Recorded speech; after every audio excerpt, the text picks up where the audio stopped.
Time for Collective 2's Top Trader Radio, where each week we bring you in-depth conversations and insights from standout strategy managers featured on the C2 platform. With your host, Charley Wright.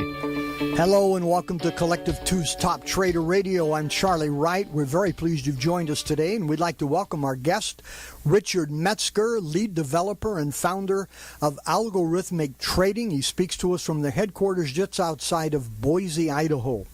Richard, welcome to Collective 2's Top Trader Radio. Yeah, thanks for having me. Excited to be on. So, Richard, your background is that of a logic design engineer. You were with Hewlett-Packard, Intel, Qualcomm, and other companies. You should be the perfect fit for quantitative or mechanical trading due to your background and expertise in mathematics and other things. You've been offering your trading systems to the public since 2013, but you've been trading the market since 2001. You trade the S&P minis and the 10-year note. You're a firm believer in quantitative trading versus discretionary trading. So briefly describe your background as a logic design engineer and your work in developing your algorithms for us. Will you, Richard? Sure, yeah. So I graduated Boise State in 2001 with an electrical engineering degree, and I had an emphasis in computer science as well.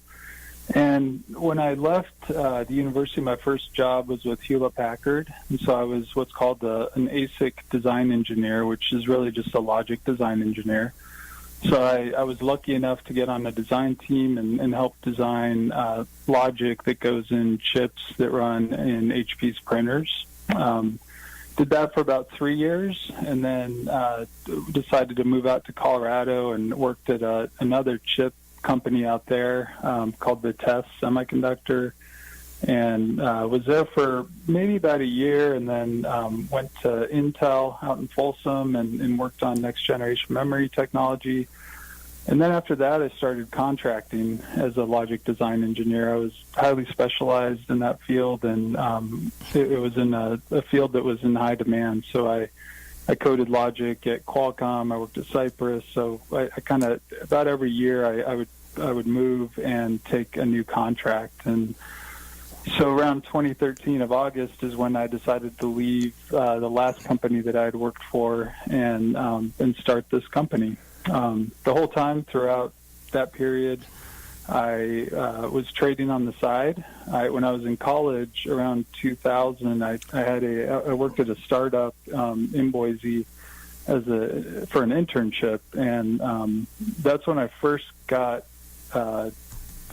maybe a brief glimpse into what the market is and how it works, because it was around the time of the dot-com bubble, and all these engineers that were there saw their stock go from $1 to $100, and so a lot of them became did really well off of that. And that's when I first kind of got my attention and said, wow, that's kind of a neat deal, be an engineer and get in the right company and add value to it and be part of the growth in it. So yeah. So Richard, I understand that you created about 300 algorithms, but today you use less than 10 of those.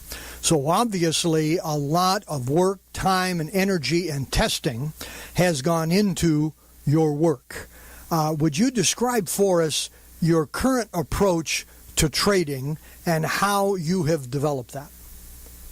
Sure. Yeah. So as a discretionary trader, initially I kept, losing money basically. I mean, my emotions would get in the way of my trading, and so I started getting into quantitative trading and started writing up algorithms. And over the course of a few years, I had coded, about 300, maybe a little bit over than that. Some of them were derivatives of others, but initially I believed in all of them. You'd code it up, you'd back test it, it'd have a great performance report. But as I watched them trade live, I quickly realized that just having a good algorithm that's back tested with a good performance report really doesn't mean a lot. It's not until it trades live that you really see if you've over optimized it or if there's any issues with it. So of those 300, as time went on and I started realizing the hard way what makes a good trading system, I came up with a list of about 16 design criteria. And using those helped me filter out some of the good and the bad algorithms. So, for example, being concerned about the over-optimization, I'd optimize instead of a real granular level, a more broad level. So instead of doing a stop every tick on the ES, I might do it every 3 ticks or every 4 or every maybe 6. Also doing walk forward optimization. I can talk about all the different things we do all day, but it might just bore people. I don't know. Well, I understand, Richard, that you have basically you've divided your analysis into 2 parts. Part 1 is the expected market condition over the coming few days, because that's the time period you look at, or the next few days. And then number 2, you have created algorithms to address 3 different kinds of market conditions: up, down, and nowhere. And so you look at those 2 things. Is that how you do it? Yeah. So the way I look at the market is, no one can predict with 100% certainty where the market's going to be going on any given day or month or year. It's all based on probabilities, in my opinion. So the way that I approach the market is I divide the market into 3 categories, either up, down, or sideways. And I have mathematical and rigorous ways that I define that. And it's basically, if the S&P closes up by 30 points or more for any given month, then I count that as an up market. And so what I do is I then take an algorithm and I analyze its performance based on how it does in the back testing and up, down, or sideways in those 3 categories. And that gives me kind of an expected value of how that algorithm will perform in live trades. And so what I do is, again, I don't know if the market's going to go up, down, or sideways, but I know it's going to be one of those. And so I make sure that I have an algorithm that covers each one of those potential states. And that's the basic approach that I take to the market. And it's worked out really well. Okay, so tell us now. You originally were trying to find a way to short the S&P 500, but then you discovered that you don't really need to do that because the S&P 500 and the 10-year note have an inverse correlation with each other, and so you can go long the 10-year note when the S&P 500 is falling, and that's really a preferable way to make money when the S&P is declining rather than trying to short. Tell us about that, will you? And tell us how you kind of came to that aha moment. Sure, yeah. So when you have these 3 market states, what I found is that in down-moving market states, which that happens a third of the time based on how I define that, and it's when the S&P closes down by 4 points or more, I found that there's a gap there in my original algorithms, and so I wanted to figure out a way to profit when the market is going lower. And so obviously I looked at shorting the S&P and I do have a few algorithms that can do that pretty well, but it still didn't have a real strong algorithm that could handle that.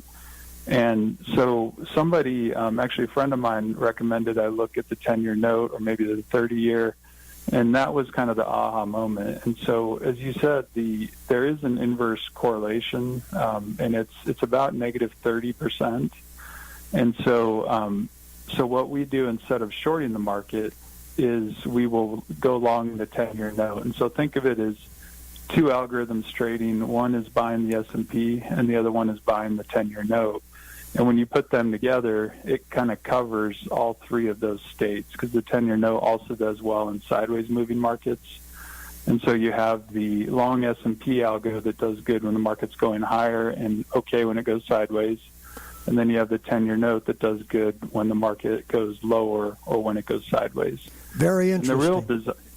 And the real effort involved is, for the most part, is trying to make sure that these algorithms don't lose too much in the villain states. So in other words, when we're long the S&P, again, market could go up, down, or sideways. when it goes down, we want to make sure that that algorithm gets on the sideline, doesn't lose a lot, so that the gains from the 10-year note will hopefully overwhelm any losses that we might see on our long S&P trade. And that's what we've all learned from the .com bubble and from the Great Recession starting in 2008 with the market meltdown. We need to take a short break here, Richard. This is very interesting. We want everybody to stay there. And when we come back, let's talk about why you're such a firm believer in algorithmic trading. Again, we're talking with Richard Metzger, lead developer and founder of Algorithmic Trading out of Boise, Idaho. You're listening to Collective 2's Top Trader Radio, and we'll be right back. And we just want to remind you that Top Trader Radio is brought to you by Collective 2, the world's largest automated trade-sharing marketplace. Great traders, like our guest today, ask Collective 2 to track their brokerage results in real time. Then other investors can subscribe to these traders and automatically follow their trades in their own brokerage account. All pretty simple. Register for free at Collective 2. That's collective with the number 2.com. And you, too, can browse hundreds of trading strategies, including full track records, detailed statistics, and experience the power of cloud-based trade syncing technology for yourself. Experience it all, the power of peer-to-peer trading at collective2.com. All right, back to Charlie and his guest. Thank you, Paul. Again, we're talking with Richard Metzger, lead developer and founder of Algorithmic Trading. So, Richard, you've mentioned that you are a firm believer in algorithmic trading. You did discretionary trading for some period of time, did not work out well for you at all. Why do you believe so firmly in algorithmic trading? Yeah, so there's actually quite a few reasons. I mean, that's really my passion. With discretionary trading, it's how most traders start, obviously, and they get a book at Barnes & Nobles or wherever, and they read it, and they think that they can go in and just start trading and draw lines and do really well. But what happens is the eyes can really deceive you, and so that's one problem that happens with this kind of trading. So your eyes deceive you. You think you see patterns, and they don't really exist. With algorithmic trading, the numbers really don't lie, and it really forces you to define your trading system in ways that you don't really think about when you're discretionary trading. So you might look, oh, well, I'll just put a stop somewhere in here. Well, with algorithmic trading, you have to define that in a way that can be repeated, and so you have to be very exact in how you do it. It also allows you to take your emotions out of trading, which is one of the biggest things for me. So most traders fail, and the reason why, and they'll tell you, is that they move their stops, they violate their rules, and their system might say to go long, but they're just too concerned, so they don't place the trade, or they're scared. With algorithmic trading, since the computer's placing the trades based on the algorithm, it just does it, and as long as you don't override those signals, then it's going to place the trade that it thinks it should. Okay, well, thank you. Algorithmic trading is something that very few people understand, but you make a good case for the fact that it does force us to do things that can be very unproductive, and for many, if not most, traders are unproductive in moving forward. Let me go to your website here. There are misconceptions. We always like to ask our guests on Top Trader Radio, what misconceptions do they see that many traders and investors have in the marketplace? You actually address that on your website, and I'm going to read 3 different portions, and we'll stop after each one, and you can respond and tell us why you think this is a misconception or a mistake that traders make. Number 1, you say, keep your algorithm as simple as possible. The fewer the indicators, the better. Tell us why. Yeah, the reason why is because if you think about any system, so let's say you have a moving average, and you say, okay, I'm going to buy when the moving average is going higher. And then you code that up, and you back test it as far back as you can go. Let's say that's simple enough, and now you have an amazing algorithm. well, you really don't need any more. But let's say you do that, and it's okay. It looks like it might be profitable, but there's some losing periods. So you go in and you look, oh, in 08, that didn't really work so well. So then you add another indicator that says maybe, well, if the VIX is really high, then it won't trade. So now there's really two indicators. The VIX has to be below a certain level, and the moving average has to be going higher. That might fix that problem, but then it might introduce a new problem, and that some of the winning trades in other periods go away. So then you look at it again, and you add another indicator and another indicator, and before you know it, you really just have a system that is just over-optimized and pinpointing certain periods, and it's just the result of over-optimization. It's similar to flipping a coin 100 times. I could write an algorithm that would parse through, heads, tails, tails, tails, heads, and it might say, well, if you get a heads, then the next coin flip, it's more likely to be tails, because in those 100 coin flips, that seemed to happen more often. But we all know that that's not a real pattern, that it's 50-50 every time. So most developers will tell you that the fewer the indicators, the better, something on the order of 2, maybe 3. And that also plays into the walk forward optimizations. When you do the walk forward analysis, usually if you only have a couple indicators, then more than likely the walk forward will do well. That's interesting, because that's a bit contrarian with the way many other traders see things, because I've interviewed several people who have said with great pride and wore it as a badge of honor that they have, 155 factors that they look at, or 47 factors, and they've got all these different ways of looking at things, but you've kind of taken the opposite of the simpler the better. They're very interesting. Number 2, you say, be honest with yourself and try to prove your algorithm wrong. Don't get caught up in the emotions of thinking you found the Holy Grail. You really didn't, because it doesn't exist. Tell us about that. Yeah, so that's another one that I kind of had to learn the hard way. So number one, I don't believe that there's a Holy Grail trading system out there that'll just make money every day and just continue skyward without any drawdowns or any losses. But what every developer is looking for is the closest thing to that they can get. But in order to do that, you have to be brutally honest with yourself and with your algorithms. So, for example, I coded an algorithm once that looked at it was basically 4 candles in a day, and I added, I think it was a MACD, a moving average, and the algorithm looked at every possible condition of the 4 candles plus the previous 4 candles plus the MACD, the histogram side of it, the moving average side, the moving average, and so it created 128 possible states that the market could be in. And I thought, well, that, and I optimized each one of those, and the optimization looked about like what a Holy Grail would look like.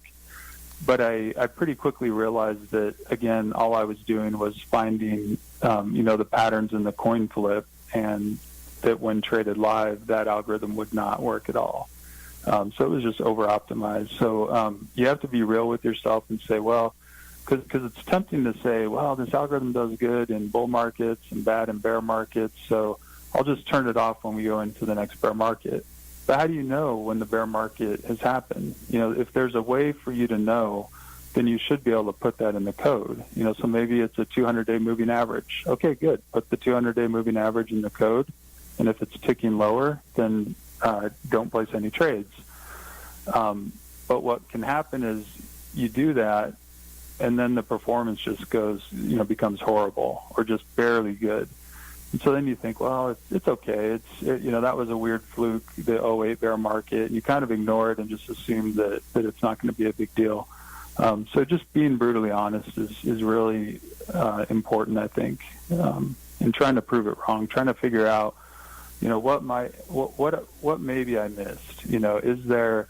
It's actually pretty easy to write an algorithm that has an amazing performance report. What's hard is to really believe in that, because all it takes is one question mark to make you not really believe in it.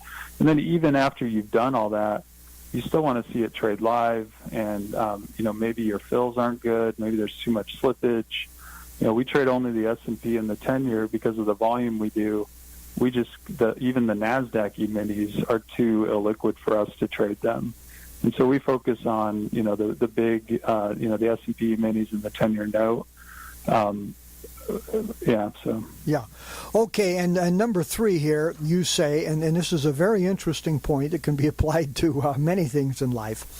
Always remember, don't let the perfect become the enemy of the sufficient. The biggest temptation one faces as a trading system developer is to create the perfect system. Tell us about that. Yeah, that's one that I think is really, really important. And what I mean by that is, if you go back to what I've already talked about, the fewer the indicators, the better. There's no such thing as a holy grail. It's okay if your algorithm does good in up-moving markets and sideways, and maybe it does bad in down-moving markets. Just make sure you have an algorithm that does better than the negative, like we do with the 10-year note. But what I mean is, by don't let the perfect be the enemy of the sufficient or the good, is that when you code an algorithm, and let's say you have a profit factor of 1.5, there's over 500 trades, it's back tested as far back as you can go, it passes all the other requirements. It's always tempting to try to get that a little bit better. But the only way to do that, again, is by adding more indicators, making it more filters on it, and when you do that, you kind of plug one hole, but then the whole thing becomes a little more unstable because now it's just potentially over optimized. Yeah. And so you have to be okay with a relatively good profit factor, and most people will say anything above 1.3. What I add to that is anything above 2.3, 2.5 is something that in the back testing, not necessarily the live. So like on Collective 2, I know we post the live. That's different than I'm talking about the back tested. Sometimes the higher the profit factor is in the back testing, the less likely it's a real algorithm that will actually do well. And I can see that. So a couple of questions here. Number 1, your strategy has performed quite well, as verified and confirmed by Collective 2 system. How have you been able to exceed market returns? And don't be modest here, Richard. No, I appreciate that, and we have done really well. I mean, these algorithms have traded live for quite a while now. I think that for sure it's helped that the market has been steadily going higher. But in previous periods where the market has gone lower, we've also done well. In fact, one of our best periods was when the market had its last kind of minor correction. So I think the reason why is because of the methodology that we use. If the market is going higher, then our long ES algorithm does well, and the 10-year note is either on the side or maybe getting in as the market starts topping. And then as the market goes sideways, usually the 10-year will start drifting higher. We might get stopped out of a few of the ES trades, but the gains on the 10-year typically, not always, but will exceed the losses that we might see on the stop out. And then once the market rolls over, then usually the 10-year will take off. And, of course, past performance is not indicative of future, but so far what we've seen is that the inverse correlation is held, the negative inverse correlation. Yeah. And so I think that's why. Yeah. So, Richard, a question we often ask is, first of all, in your situation, this particularly applies. You've been a logic design engineer, Hewlett-Packard, Intel, Qualcomm, etc. You're not doing this because you can't find another job. Okay, you could be doing other things that would be, I'm sure, much less stressful, perhaps less challenging, less difficult, more time for the family, etc. Why are you doing this, what you're doing today? Yeah, great question. As an engineer, you learn, and really what engineers are trained in is solving problems. And when I was an engineer working at these companies, that's really what I enjoyed doing. So there's a problem with some logic, or you have to debug a gate simulation or whatever. But that's always what kept my attention and I enjoyed. With the market, it's actually the biggest, most complicated problem, I think, or one of them that's out there that an engineer could potentially solve. So I've really just enjoyed solving problems, and I have a passion for the market. And so I take a very analytical approach to solving the problem of the market. And I just, and the other thing, and I know this probably, well, I don't know how it'll sound, but I really do mean it, that I enjoy helping people that are traders that might not be able to code, but they know that, or they believe in that is a good way to trade. They're tired of their emotions getting in the way. And I do enjoy that side of it. And of course, if we take losses, that's a heavy burden that I carry. But because of the success we've had, it's, we have the majority of our customers are extremely happy. And so, I enjoy helping people. I love trading, and it's a good little business that I can run. And we're really doing our best to take algorithmictrading.net into a well-known brand and a company known for providing quality algorithms for the retail trader. We also have CTAs that use our algorithms, family offices. So it's not just kind of retail traders, but yeah, I think that's the reason why. Okay, well, thank you. So for those who would like to know more, where can they go? Yeah, so if you want to know more, you can go to our website, algorithmictrading.net, and we have a demo form, contact us form. You can call us, and one of our sales guys will reach out to you. We do have a special relationship with Collective 2 that we recently added, and it's kind of a private branding that we do. But you can definitely trade the algorithms with your Collective 2 account. But you do need to reach out to us to get set up for that. And the reason why we added Collective 2 was really to broaden out the number of brokers that we can support for international users, such as Canadians with Interactive Brokers. Yeah, just go to the website, algorithmictrading.net. I'd be happy to talk to you as well. Our sales guys, they can set up demos with me, and also email's great. So, yeah. Okay, thank you. So final words for our listeners here, Richard. Yeah, I think the final word would just be, trading is a great hobby for a lot of people, and a lot of people dream of doing it full time. It's my opinion that it is possible if you can keep your emotions in check. Always keep learning. Be very skeptical of any developer that talks in very without a lot of detail. In other words, for me, when I hear people talking about, you just draw this trend line and you put your stop somewhere around in here, and that does really well. I hear that so often, and I've actually coded algorithms based on things like that, and you pretty quickly find out that once you start layering in details that it might not be as good as you originally thought. And so just, again, be honest with yourself, define the algorithm or define the system and code it up if you can. It's really not too difficult to get started with something like easy language.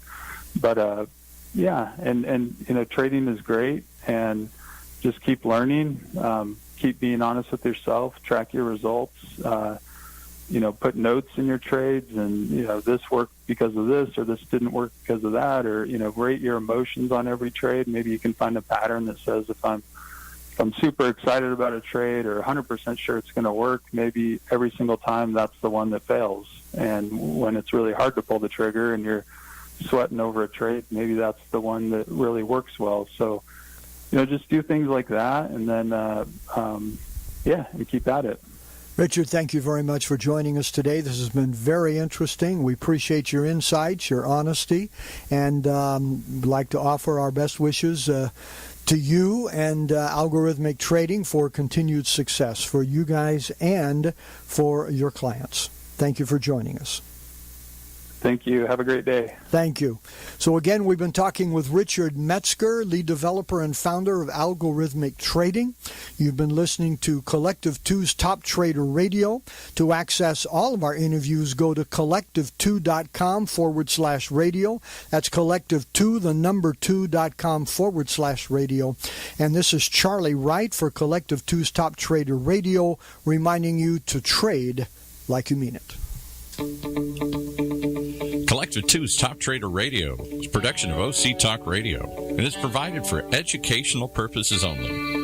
Content of this program and the views of the guests should not be considered as recommendations by OC Talk Radio or investment advice from the host Charley Wright or any other entity attached to this production. Investors should always consult qualified financial, investment, tax, and legal professionals prior to any investing.